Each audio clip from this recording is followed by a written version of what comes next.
ایک اور جلسہ اللہ رب العزت نے عالم ارواح میں کیا، اس میں صرف انبیاء کی روحیں ہیں اور کوئی نہیں ہے۔ اس میں اللہ رب العزت نے انبیاء سے فرمایا وَإِذْ أَخَذَ اللَّهُ مِيثَاقَ النَّبِيِّينَ لَمَا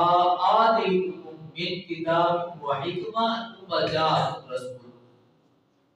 اللہ نے نبیوں سے عہد لیا کہ میں تمہیں نبوت دوں گا، رسالت دوں گا، شان دوں گا، مقام دوں گا، علم دوں گا، خزانے دوں گا، خزینے دوں گا،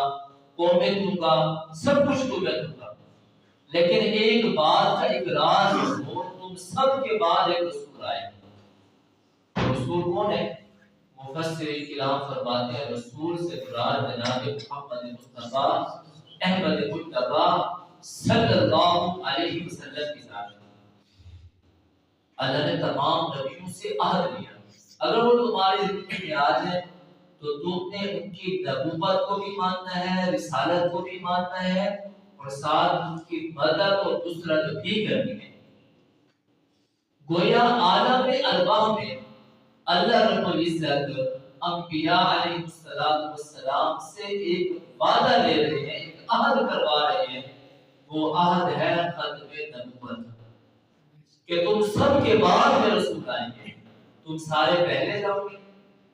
تم سب پہلے جاؤ گے، تم سب کے بعد میں ایک نبی آئے گا، ایک رسول آئے گا، اگر وہ تمہاری زندگی میں آ جائے تو تم نے ان کی مدد بھی کرنی ہے، نصرت بھی کرنی ہے، ایمان بھی لانا ہے۔ تو اللہ رب العزت عالم ارواح میں حضرات انبیاء علیہ السلام سے جس چیز کا عہد لے رہی ہیں وہ عہد ہے ختم نبوت۔ گویا عالم ارواح میں اقرار ختم نبوت ہوا۔